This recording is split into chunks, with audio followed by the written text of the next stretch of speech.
Okay, so today we're doing edibles. Mhm. But, like, not just any edibles. Right. We're diving into 1906, a company that's kind of changing the whole game. Yeah. So imagine this. You want a mood boost, Okay. but you don't want to wait, like, 2 hours for a traditional edible to kick in, right?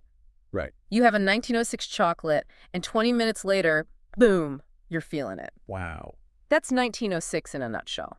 Fast-acting edibles for, like, specific needs, whether it's relaxation, focus, sleep, you name it. It's brilliant, really. It really is. What fascinates me is how they've positioned themselves. Yeah. They're not just in the cannabis market, they're in the wellness market. Right.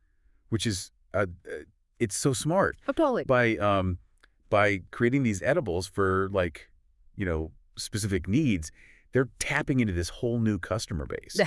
Like, people who might never have even considered cannabis before are suddenly interested because 1906 is framing it as self-care. It's true. It's like, this isn't just getting high. This is, like, treating yourself. Yeah. It's like having this, like, personalized toolkit for your mood. I love that. Right. Feeling anxious. 1906 has an edible for that. Need to, like, nail a work presentation. There's one for that, too. It's incredible. They've made cannabis, I don't know, approachable, even, like, aspirational. Totally. And their branding totally reflects that. Oh, yeah. It's sleek, it's modern, Yeah. Nothing like that stereotypical image of, like, cannabis culture. Right. Totally different vibe. Exactly. Vibe, but for edibles. Exactly. 1906 gets that presentation is everything, especially when you're dealing with, a market with, like, these pre-existing perceptions. For sure. They had to overcome that, that stigma that cannabis has. Yeah. So they went high-end, beautiful packaging, clean, modern website. Yes.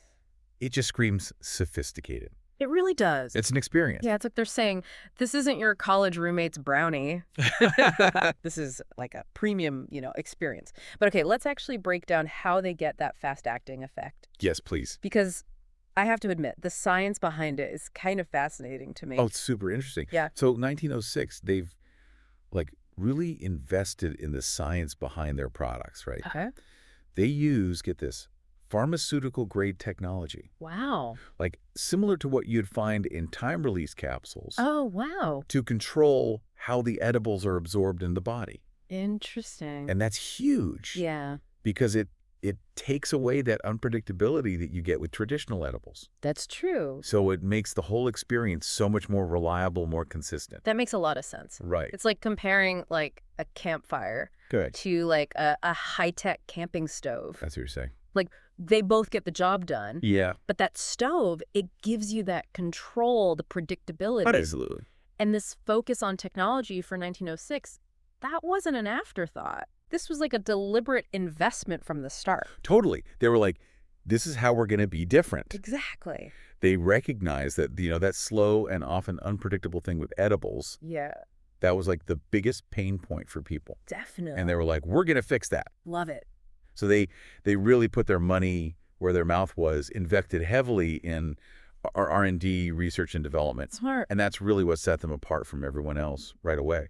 Yeah, it's brilliant. Right out of the gate, they were like, we're not messing around. It really does. And that commitment to R&D, Yeah. like, to me, that just shows the difference between, like, having a good product Right. and actually, like, building a successful business. For sure. 1906, they had the foresight to invest in what made them stand out. Totally. But, I mean, we both know, Yeah. even with an amazing product, challenges, they're going to pop up. Always. Especially in, like, a brand new industry, which legal cannabis still kind of is. So were there any hurdles, that 1906 encountered that, like, surprised you, knowing how solid their foundation was?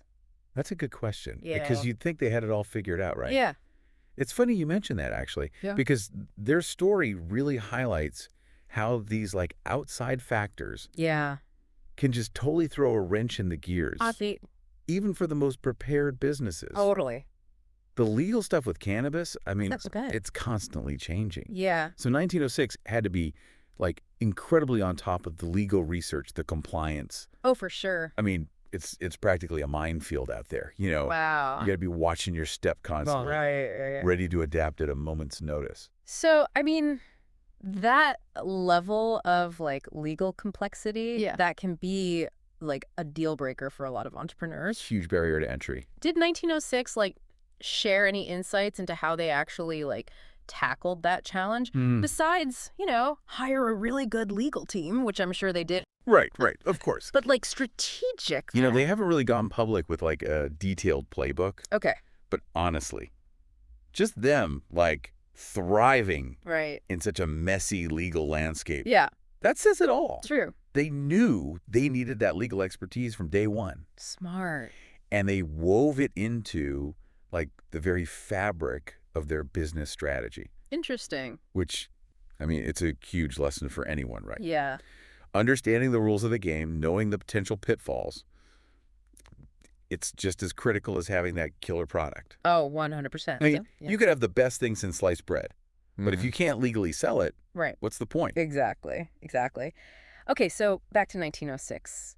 Branding for a sec. Yeah. I'm curious, like, long term, Okay. the cannabis industry, I mean, it's moving so fast. Tell me about it. What happens when, like, the novelty of these fast-acting edibles, it wears off? Right, right. How can they make sure their brand stays, like, relevant, desirable, when everybody else is catching up? $1 million question, right. Right. But I think 1906, they've been thinking ahead on this one. Right. Remember we talked about, like, goop, Yeah. that feeling they cultivate around their brand. 1906, they're doing the same thing. Interesting. It's not just about the product itself. It's the whole vibe, the association people make. I get you. They've been super deliberate Yeah. about building this brand that just screams premium, sophisticated wellness, Right, right. They're not selling you edibles. They're selling a whole lifestyle. Oh, that's good. Right. Yeah, totally. It's like they took something, that people used to think was like taboo, Right. and they made it like cool. Aspirational, Yeah. even. Exactly. Yeah. Aspirational. It's pretty amazing. It really is. They've like elevated the whole conversation around cannabis. For sure. And that takes, like, serious guts, Oh, They yeah. could have played it safe, stuck with the traditional edible market. Right, right. But 1906, they were like, nope, we're going to be the disruptors. I love that. They saw the opportunity, took the risk, and, well, you see where they are now. Yeah, it's pretty incredible. Their story it's seriously inspiring, It is. but it's also like a good reality check, Oh, for sure. Like success is rarely, if ever, easy. Ever a straight line. Exactly. Yeah. So for you, like, what were some of the biggest like mountains 1906 had to climb? Ooh, good one. Well, one thing we haven't really touched on is, the stigma, Oh, right. even with, like, cannabis becoming more accepted, it's still there. Yeah, And definitely. they had to overcome that, not just with consumers, Right. but legally too. Navigating all these regulations, the advertising restrictions, it's a lot. It's like they had to like educate people while they were selling to them. Exactly. Couldn't just do like your typical marketing blitz. Right. Right. They had to get creative, find those authentic ways to connect and break down those old ideas about what cannabis is. So that whole like commitment to their brand identity, that Yeah. focus on like wellness and being like high end. Yes, That probably played a big role, huh? absolutely.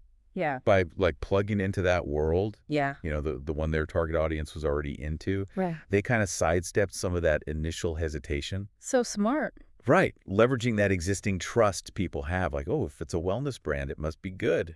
It's so clever. It's brilliant marketing, really. It really is. And their whole story, honestly, it's just packed with like good advice for entrepreneurs. Oh, yeah. Tons of takeaways. Even if you're like nowhere near the cannabis industry. Totally applicable no matter what you're doing. So for our listeners who are like fired up right now, Yes. ready to like go out and start their own thing, what are some like key things, lessons from 1906 that they should like write down? Okay, so number one, find the need. Okay, love it.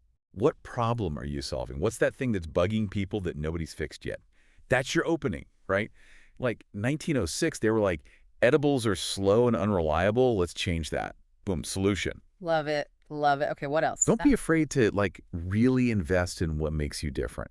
Okay. Remember how we talked about 1906 pouring money into R&D? Yeah, yeah. They were willing to put the resources in to build something truly better. It's that commitment, right? Exactly. Right. And it paid off big time. Yeah, yeah. Okay, so find the need, invest in what makes you special. And It should go without saying, but build a brand, Hmm. not just a product. Oh, preach. It's not just about a logo or a slogan. It's about a feeling, an experience. It's that gut feeling, right? When you see a brand and you're like, yes, I'm into this. Yes, 1906 nailed that. They knew exactly who they were talking to, what they wanted to feel. It's such a good reminder because Yeah. you can have like the best product in the world, but If the vibe is off. it's over. Yeah, Exactly. Mhm. And, all of that, it comes through in 1906's story. it does. It's a testament to, like, innovation, Hmm. smart branding, Mm. really understanding your customer. Knowing what they need before they even know it sometimes. Right. It's like they were reading minds. They saw a way to shake things up, make a better experience for Yeah, people. and they did it ethically too. Exactly. And Yeah. that's the cherry on top. Right. Like building a successful business, but doing it in a way that like uplifts the whole industry. Totally. They prioritized quality, transparency, putting the customer first. So important. And honestly, to me, that's what makes their success so awesome, I'm with you. It shows you can do well by doing good. 100%. So, to wrap things up, Yes. to everyone listening, remember what we talked about today. Take notes, people. Find that need, invest in your solution, build a brand people connect with. And don't be afraid to like really shake things up. Be the disruptor. Who knows, maybe you'll be the next 1906. Love that. Inspiring the next generation of like ethical entrepreneurs. Exactly, changing the game for the better. That's what it's all about.